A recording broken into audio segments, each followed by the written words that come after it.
Ladies and gentlemen, the President of the United States and Mrs. Reagan.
Of the Kingdoms of Nepal and the United States of America.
Nancy and I welcome you to the White House and to the United States of America. It's a particular pleasure to have King Birenda back in our country for the first time since his student days. We hope that you will again feel at home and among friends here, not only at the White House, which you visited as Crown Prince, but throughout our country. And Queen Aishwarya, this is your first visit to the United States, and we hope that our goodwill and hospitality will encourage you to return again. The United States and Nepal are on opposite sides of the globe. We face different challenges, and our cultures symbolize the diversity with which mankind views the world. Yet our ties have grown stronger since our countries established relations in 1947. The vast distance which separates us is bridged by the miracle of modern communications and transportation. Our distinct cultures are linked in our people's common commitment to peace and human progress. In Nepal, Your Majesty, you've set forth to win the battle against illiteracy, disease, hunger, and poverty. The challenges you face on the frontier of modernization are formidable. The very topography, which makes Nepal one of Earth's most beautiful sites, makes your task more difficult by limiting the amount of arable land and complicating communications. Although improved health and nutrition in your country has saved lives, it has also increased the pressures on finite resources. Education and information have expanded the horizons of your citizens, but have also raised their expectations. Your development program, which began some 30 years ago, exemplifies the wise and progressive leadership provided by your family. From your grandfather's decision to seek modernization down to the present day, your people have been blessed by something money cannot buy: wise leadership. This, coupled with your country's hardworking people, tremendous hydroelectric potential, and access to substantial technical and financial support from the international community, all represent opportunities for dramatic progress. America is proud that for a third of a century, we've played a part in your development efforts. The record reflects the close partnership of our governments and peoples. We plan to continue American investment in Nepal's economic development during the next 5 years, including the funding of new agricultural research and training projects, areas which Your Majesty has identified as vital to improving the well-being of your people. The Peace Corps will also continue its important work in Nepal. More than 2,000 volunteers have served in your country, one of our largest Peace Corps posts. The 180 volunteers presently there are carrying on their fine tradition of competence and compassion. Your Majesty, you, your father, and your grandfather before you have been the architects of Nepal's efforts to build a better future. In the political arena, your reforms are enlisting public participation in identifying national goals, thus guaranteeing that your people have a stake in their future. The United States respects these and other initiatives Your Majesty is making to develop popular institutions consistent with the spirit of the Nepalese people. There is every reason to be confident that your goals of economic progress, political stability, and national security will be reached. America is happy to offer encouragement and support in these noble efforts. Your Majesty's moral leadership in condemning the Soviet invasion of Afghanistan is much appreciated here. We should not forget the heroism of the Afghan people in their fight for the freedom and independence of their country. We're also grateful for the courage your nation has shown in the cause of peace. Nepal has been willing to do more than just cast a ballot at the United Nations. It has volunteered its military personnel to serve in some of the world's most troubled areas, giving depth and meaning to Nepal's commitment to peace. The world needs more nations like Nepal, which are willing to help shoulder the burden of preserving peace as well as advocating it in world forums. Once again, Your Majesties, welcome to America. We look forward to getting to know you better as a means of enriching the deep friendship which has always characterized our relations.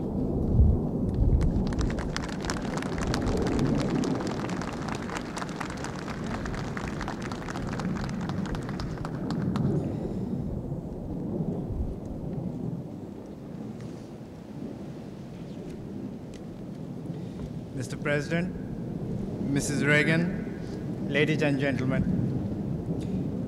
I'd like to thank you, Mr. President and Mrs. Reagan, for this welcome ceremony and for the warmth with which my wife and I, along with the members of my entourage, have been received here. I also wish to convey to you, and through you to the government and people of the United States, greetings and good wishes of the government and people of Nepal. For me, it is also a nostalgic moment. I recall with fondness the time I had stood by my august father, late King Mahendra, on a similar occasion in a similar setting here in 1967. I do not feel a complete stranger to this land. Indeed, I come to you in the spirit of a friend who has had the benefit of studying in one of your leading institutions of learning. Inspired as Nepal and the United States are by the common goals of striving for freedom and dignity of man, it is also a fulfilling experience for me to be back here again. Mr. President, few things in the history of man have been as eventful as the discovery of this new-found land.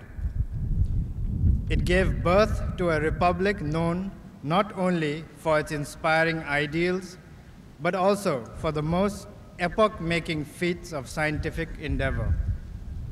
Viewed from this angle, America stands on the very forefront of modern history.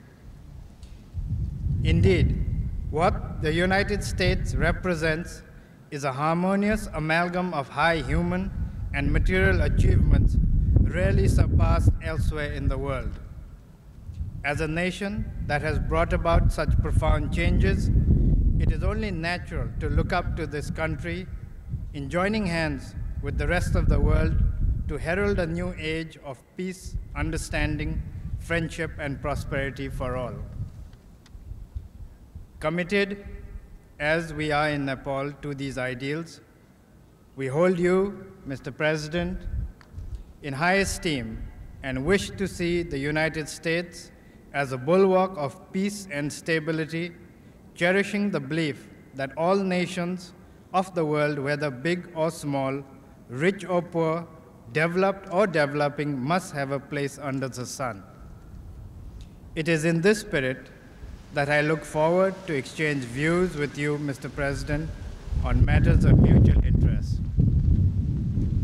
I also hope to meet other leaders and seek the opportunity to renew my acquaintances with friends that I have known. I'm confident that our visit to this country will be fruitful as well as memorable. Thank you.